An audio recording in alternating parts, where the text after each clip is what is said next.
possession. It's about buying the next biggest car, the next biggest house. I won't name any brand, next handbag, or shoes, or whatever it is. How do you reconcile that ethic of just acquisition at any cost, sometimes at great debt, and if you like, the kind of value system that yoga would teach one, or ask one to embrace? See, the yoga does not teach any value system, that's the beauty of it. The yoga only strives to give you methods to create an experience of inclusiveness. From your inclusiveness, from the experience of inclusiveness, see, suppose you experience the person next to you as a part of yourself. I don't have to tell you, be nice to them, don't kill them, don't harm them. All these things not necessary. Now about wanting more. Wanting to be more is natural in a human being. Whoever you are, whatever you are, you want to be something more than what you are right now. If you know only money, you're thinking more money. If you know only handbags, more handbags because you can't make it bigger because you got to carry it more handbags. And if you know wealth, more wealth. If you know knowledge, more knowledge. If you know love, more love. Whatever is your currency. But every human being is striving to be something more than what they are right now. If that more happens to you right now, what next? Hello? More. If that more happens, what? More, all right. If you look at this carefully, this process of wanting to expand consciously, if you look at it, how much more would settle you for good if you see this? You clearly know that you are looking for an infinite expansion. If I make you the king or queen of this planet, would you be fulfilled, I'm asking? Don't look at me hopefully, I will not… I am not known to commit such blunders You see, the principle of acquiring more is causing trouble in the world because the world is becoming increasingly, like South Africa and many other countries, including India, more unequal. So I picked up some interesting numbers. This is when finance ministers do look at numbers. That global private wealth in 2015 rose to $168 trillion, if you can imagine that. And that's a 5.2% increase. And the greatest increase comes from Asia Pacific. China has now over 2 million millionaires amongst them. India is growing fast in that direction as well. The Asia Pacific region grew in wealth at 13%. To $37 trillion of wealth amongst the top brackets. And trade unions, for example, from Britain says the following: for all the moral angst being expressed by business leaders and politicians about growing wealth inequality, very little is being done to change the status quo. Unless companies here and across the globe rein in executive salaries, pay their fair share of taxes. I'm sure by now all of you have heard about Panama, a country that you didn't think existed. And invest in decent jobs, the yawning gap between the haves and the have-nots will continue to grow. That's the dilemma which is causing all sorts of difficulties, both within countries and within the globe as a whole. What's an alternate way of looking at the question of wealth and greater equity in the globe? See, the search for this wealth is what creates all sorts of conflicts amongst human beings and contradicts the kind of ethic that I think that you are promoting. No, I'm not promoting any ethic. This is what I want to say. Human beings want more. If that more happens, they want more and more and more. So if you really look at it, what they're looking for is not more, they're looking for all. They want all. That's why I said if you become the king of this planet, will it settle? No, you will look at the stars. This is the nature of the human being. You cannot contain this. You can give as many ethics as you want, you can give as many pacifist philosophies as you want, you cannot contain the desire of even one human being because the longing to expand is inevitable within the human being. Now, if you want to expand in a limitless way, trying to do it physically is a foolish thing. Your desire is fantastic. Infinite expansion is a fantastic desire. The method is hopeless. This will not happen by having more cars or more bags, whatever is your thing. This can only happen if you transcend the limitations of physicality. This is where yoga comes in. Yoga means you learn to erase the boundaries of your physicality. Erasing the boundaries of physicality means, right now as we sit here, this is me, that is you, 100% clear, no any kind of ambiguity about that. But as you sit here, to be alive, you have to breathe. Breathe means what you exhale, the trees inhale. What they exhale, you inhale. One half of your lungs are actually hanging out on the tree. So, or in other words, what you think is you is not some kind of a solid state. Every day something comes in, something goes out, transaction is happening, not just on the level of food and breath. Every subatomic particle is in transaction with everything else in the universe. Yoga means that this reality of your existence you begin to experience. It is not a philosophy, this is modern physics which is telling you that you don't exist as an individual, it is happening as one big happening. But the magnanimity of the creation is such, though you are just a microscopic existence, though you are part of everything, you're just a bubble in the larger space, still it gives you a powerful sense of individuality so that you can experience your life as an individual. But the reality of the existence is, this is one living cosmos and you blew your soap bubble. When you were children, you blew soap bubbles, your bubble and somebody else's bubble was distinctly different. The moment it burst, my air and your air, there's no such thing. Similarly, we have blown these bubbles and without the rest of it being there, we cannot be here.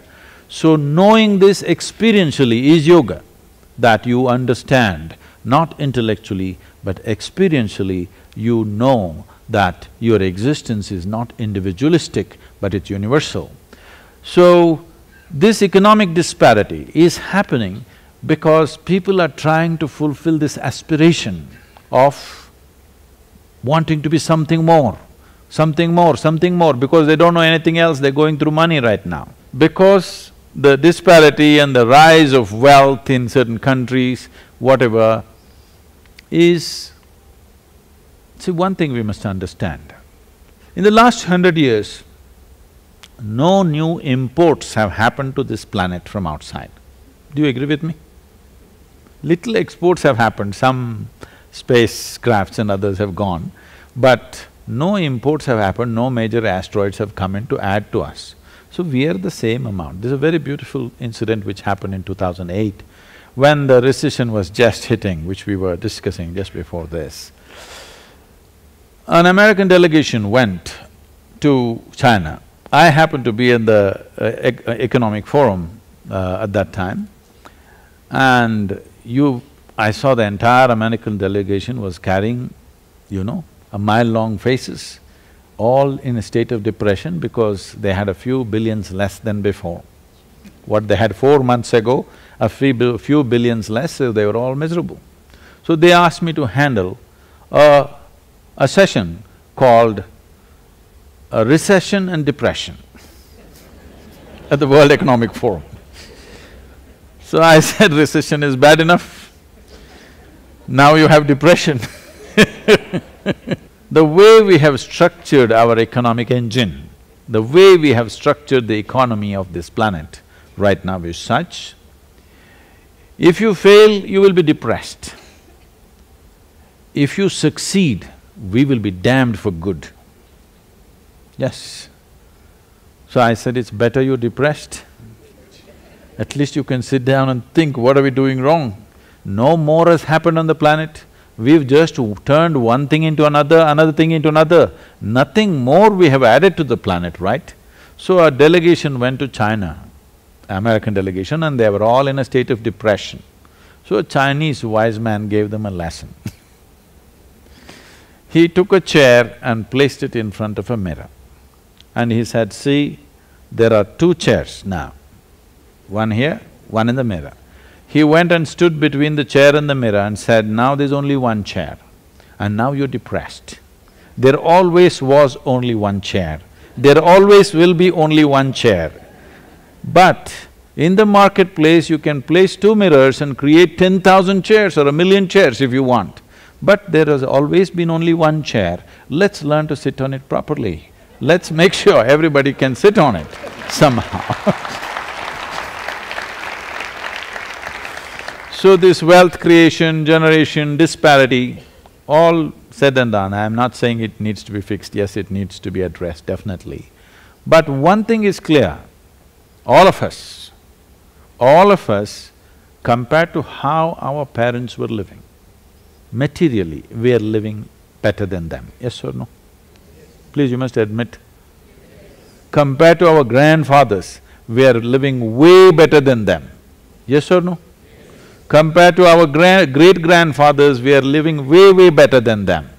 Or in other words, we are the first generation enjoying these levels of comforts and convenience. Let's not whine.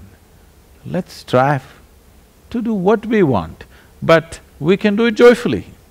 We don't have to become miserable simply because somebody else has more. This more business will go up and down. Who has more, who has less, keeps happening. But the important thing is, we look at somebody else and we become miserable. Yes, this disparity must be addressed. The ownership of the property, unfortunately, is going into a few hands in the world, which has to be fixed. But how will you fix it? If you try to fix it, you will move towards communism. It's pointing in my direction. No. I used to belong to the South African Communist Party.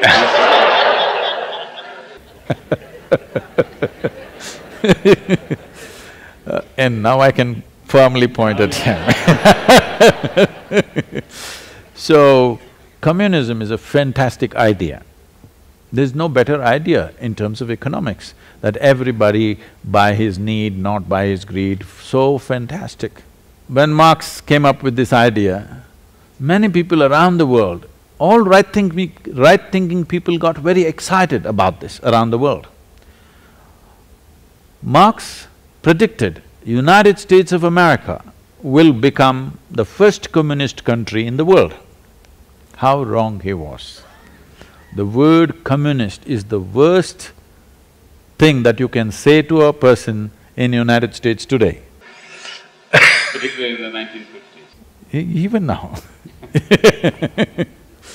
even now, if you want to really accuse somebody of the most horrendous thing, you don't call him a murderer, you don't call him a racist, you say he's a communist.